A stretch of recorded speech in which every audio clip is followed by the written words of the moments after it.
Tubular cast on for knit 1 purl 1 rib. A tubular cast on produces a neat professional edge. There is no ridge in this method. The edge is reasonably stretchy, even on cotton yarns, like in this example.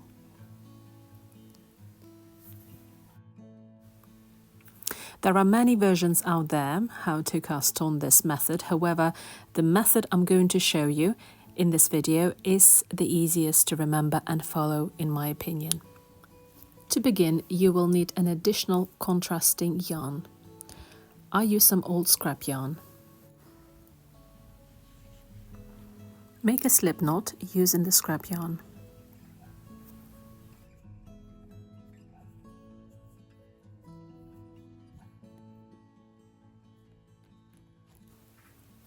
Also, I'm going to use 2 needles to help me cast on, as my stitches tend to end up on a tight side. You can use just 1 needle if it works for you. Insert the 2 needles into the slip knot and then form stitches by inserting the needles upwards through the strand on your thumb, and then tighten the yarn at the bottom. And then continue casting on until you have half of the stitches that you require for your project.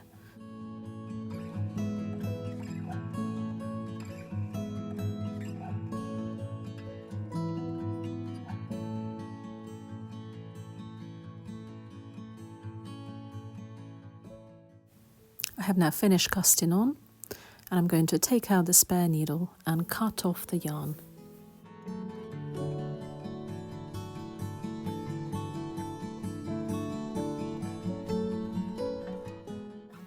In the second row, I'm going to add the main yarn to the knitting to start forming stitches. So the first stitch is going to be a knit stitch,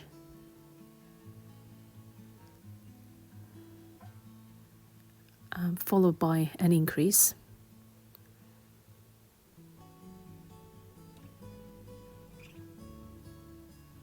The next one's going to be a knit stitch again, followed by an increase, and so on to the end of the row.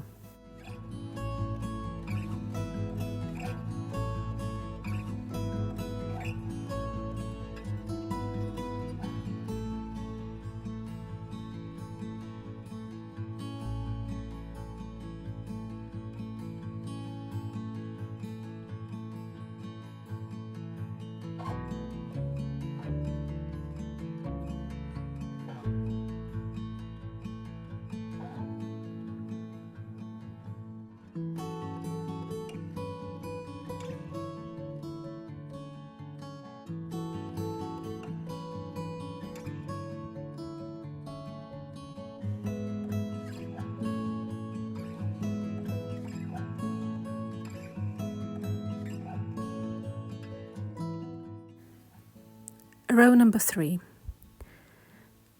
For the first stitch, I'm going to purl it. The second stitch, it's a knit stitch, and the third stitch, I'm going to slip purlwise. Next one is a knit stitch, followed by a slip stitch purlwise, and so on to the end of the row.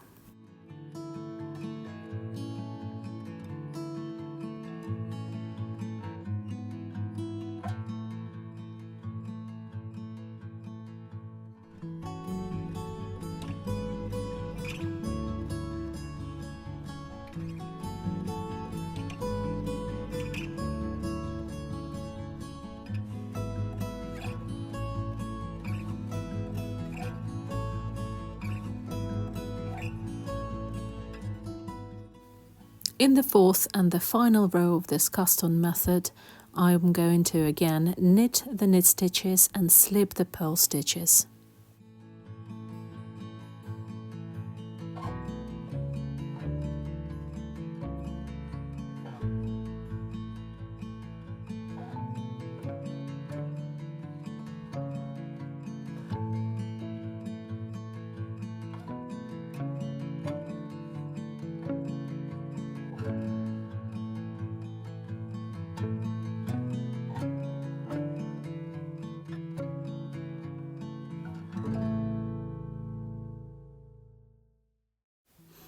The first 4 rows have now shaped the 1x1 rib and fixed the rib nicely in place.